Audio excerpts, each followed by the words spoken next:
So this is Chippy here with the Acer S3 Ultrabook, and I want to show you in a little bit more detail than I did on the live video the sort of working fascia of the device, so the screen, keyboard and mouse. Just tell you a little bit about those, because if you're looking to make a decision on the Acer Aspire S3, you want to know a bit more detail about that. The more opinion you can get, the better.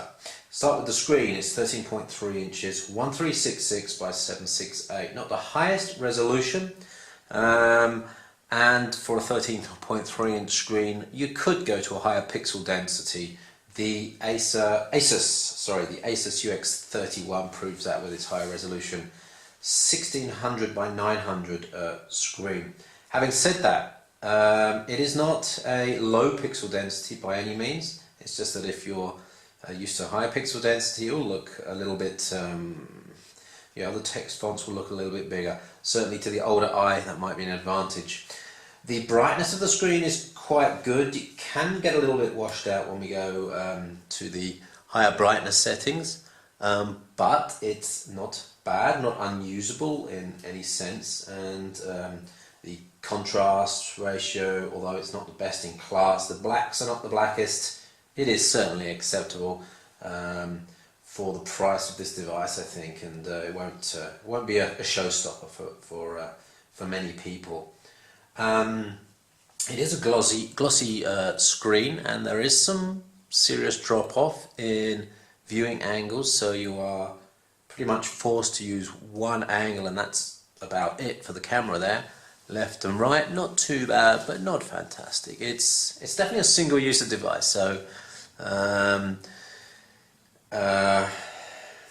that's obviously what most people are going to be using Ultrabooks for anyway, by themselves. So I don't have any issues with that screen viewing angle.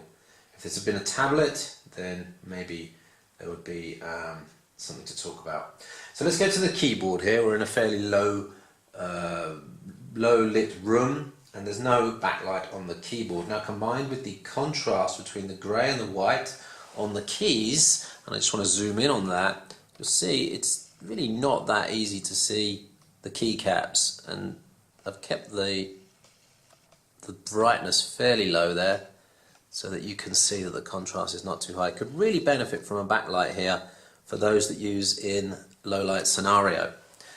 So the actual feel of the keys, they feel a little bit clickety-clackety. They sound a little bit louder than a lot of keyboards, but again, this is a keyboard that you can use. I don't think you'll be able to measure any speed differences between this and, say, the Samsung Series 9 13-inch that I tested, which is a really nice keyboard, but just feels a little bit better. I haven't had any missed key presses, and everything worked out fine. This is a finished keyboard layout, so it's slightly different in that the enter key is split to provide another key here. The left shift key is split to provide another key here, because there's a couple of extra characters needed in the Finnish language. Don't have any major issues though. There's some small cursor controls on the right for my small fingers, really not a problem. So average screen, average keyboard, and I have to say average touchpad as well. And if there's one thing on this device that might not be as good as it should be, it's probably the touchpad. Now, it works well, and it certainly works better than the touchpad on the UX21 I tested. But there is one little issue where the mouse pointer sometimes gets stuck. Now, I don't know what it is. I don't know whether the device goes into a sort of low power mode that needs kind of a little touch to wake it up, but occasionally, and I'm not seeing it right now, that mouse pointer will lag, just to kick it off, and then it works fine. Double click works, three fingers clicks works. You've got the left and right mouse buttons within the keypad itself here. And let's just show you up to the screen there so you can see it working. Just zoom out. So, and I tend to use right click and left click rather than double tap to click, because I think it's obviously a little bit quicker to use the click rather than the double tap to click, which requires a little bit of software to bring up the menu as well.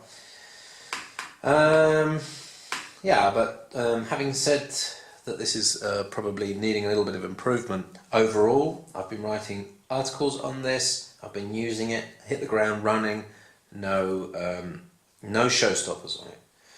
So while it may not be the best quality, the highest quality all round, it is good enough to get work done, and you'll probably not notice it after the first week.